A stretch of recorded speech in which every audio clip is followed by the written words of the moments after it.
Welcome back to the channel, everybody. This is a More Better SN. Doing something a little different on the weekend here. Gonna give you guys a deck tech. This is my Aether Hub page. This is a budget modern mill deck in Dimir. As you can see, only costs $65 to build this online. I built it for a lot cheaper using cardtrader.com. But this deck is fast, it's efficient, and it's going to get the job done and going to drive your opponents insane.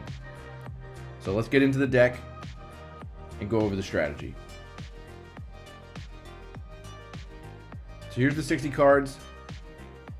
We're running 4 Ruin Crabs just because it is the best mill creature that you could possibly have on turn 1. There's also Hedron Crab, but it didn't fit into my budget. I was trying to do this deck as cheap as possible, which is what I like to do with all my decks, whether it's on Arena or in paper. I like to try to make them as budget as possible because I don't want to spend a lot of money, but I want to break commons and uncommons and cheaper cards that no one's ever really seen before. So when this comes into play, whenever you play a land after it, you'll mill the opponent for 3 cards.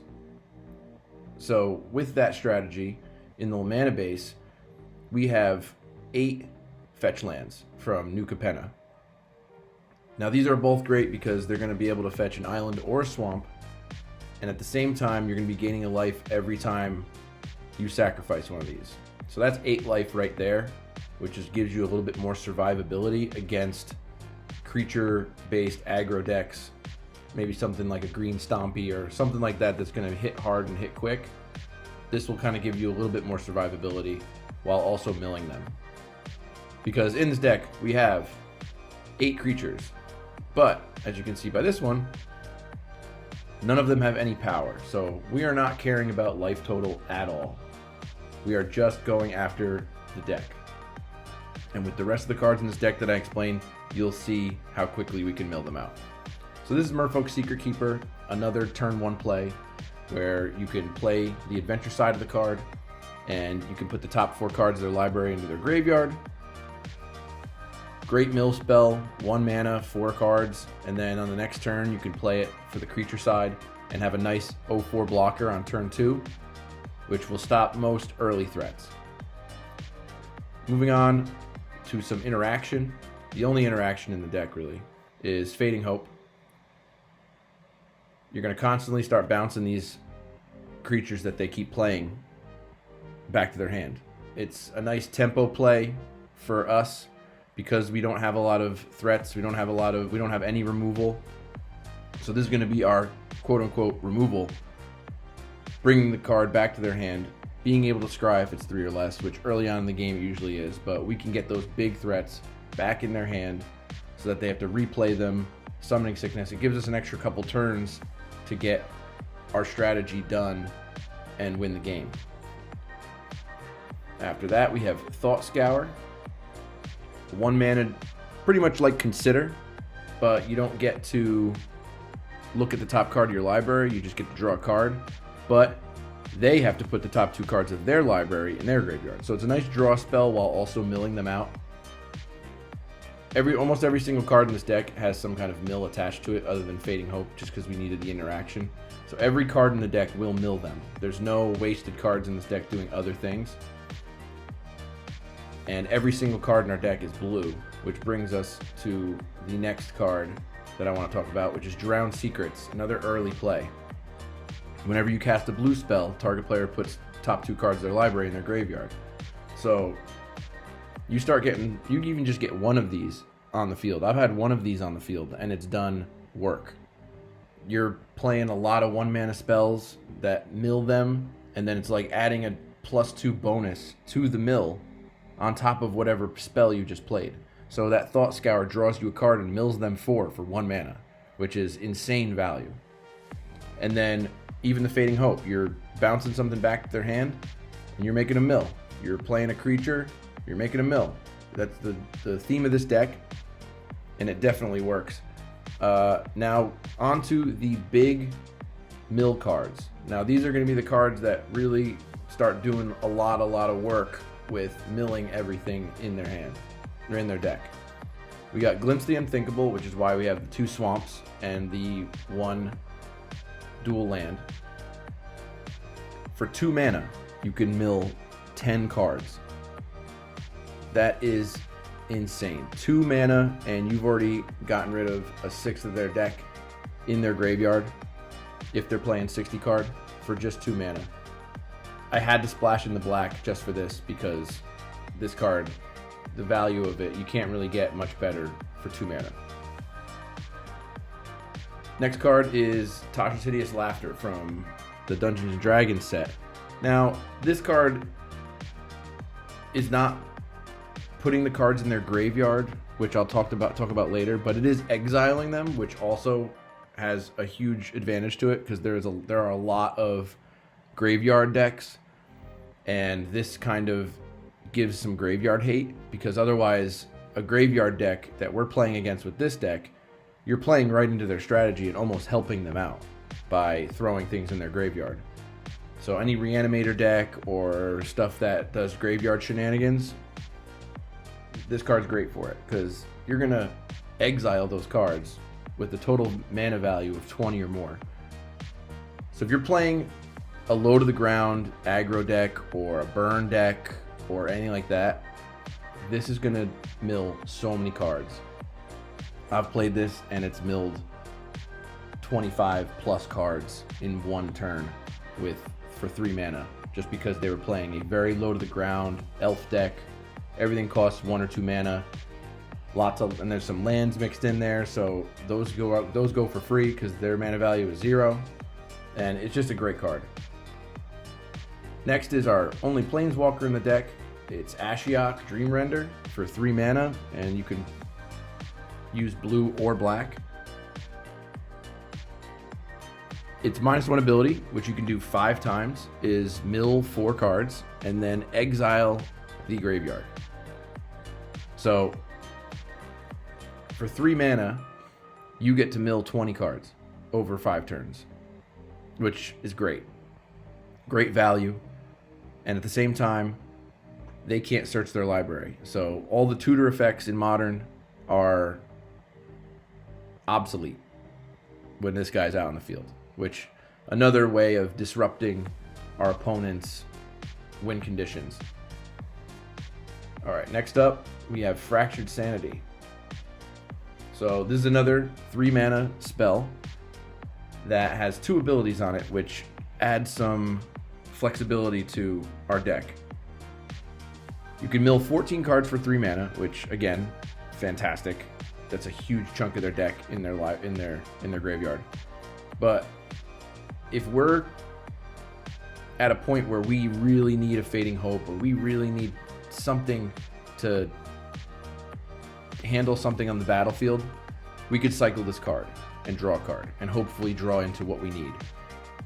But it still mills cards when it cycles, so even for 2 mana, you're still milling them for 4 cards and then hopefully getting that one last piece that you really need to win the game. And then the last card, which I have a 2 of, is Fraying Sanity. Now this card, a couple times I've gotten it on the battlefield, my opponent just kind of gave up because they saw the writing on the wall. It says, enchant player. At the beginning of each end step, enchanted player mills X cards, where X is the number of cards put in the graveyard from anywhere this turn. So you can get this down early, and then you look at the rest of the cards that we have, where every single card, other than Fading Hope, mills them. This just doubles everything up. It's like doubling season for mill. So you play a Glimpse the Unthinkable. Now you've just milled 20 cards for 2 mana. Which is crazy, because if you have 3 mana, you still have another 1 mana to spend, so you could do the Thought Scour. Now you've milled 12 cards, and then if you have a Drowned Secrets in there, you've milled another 4 cards for the 2 spells. So now you're at 16 cards. So then at the end of the end step, they got to mill another 16, so that's 32 cards. That's more than half their library. So you can see where this is going, where it won't take long to mill out your opponent. Now onto the mana base. Like I said before, we have the 4 fetch lands from New Capenna.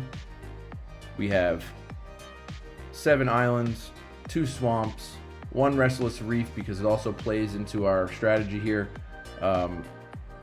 If they somehow are attacking and take out all of our defenders that we have, like our ruined crabs and our merfolk, we could always activate this for 4 mana and it becomes a 4/4 creature with death touch, which if they don't realize that we have that out on the field, we can activate it and a sneak in and defend against one of their big threats and kill it. And then when it attacks, if that's the other option that we're going for, if we have an empty hand and we're like, oh, what do we do? Just activate Restless Reef and attack, and they mill 4 cards. And then they still have to deal with a 4/4 death touch. I know now they probably have figured out that their life total means nothing in this game, but you never know. They might think we have some other cards in our hand that could be heavy hitters, and like a Tolarian Terror or an Eddymerc Crab. So this card can do a lot of work, remove a lot of creatures, and it also mills at the same time. And then the last card in our deck is the Ipnu Rivulet. It's a desert for back in the day. It adds colorless mana, or you can pay 1 life and add 1 mana. Not a big deal. There's a lot of cards in here that have colorless mana, so that won't really help. That won't really hurt us that much, but also it definitely helps with the ability at the bottom. So just like I said before, if we have no cards in hand and we're kind of freaking out about what to do, we can pay 2 and sacrifice this, and then they have to mill 4. And if we have our enchantment in play, then they mill 8 for 2 mana, which again, great value, especially in a land. You want to try and get as much value out of your land base as possible because they're basically free spells added to your deck. And this card definitely puts in the work. I actually won a game by sacrificing this because, like I said, I was empty-handed and didn't know what to do, so I looked down at my mana base and was like, oh, I could just sacrifice this and win the game. So that's what I did. This deck is powerful, it's fast, and it's going to drive your opponents crazy. Let's look over here at the statistics. Like I said, very small curve. We're only going up to 3 mana. It's a lot of low to the ground 1 mana spells. The color breakdown, like I said, mostly blue. We splashed in a little bit of black, and with the Ashiok you could spend blue or black. So those fetch lands are really to double trigger the Ruin Crab, but also to be able to cast Glimpse the Unthinkable. And with 8 fetch lands that can get islands or swamps, we'll have no problem casting it. We'll never have an issue with running into being mana screwed in any way.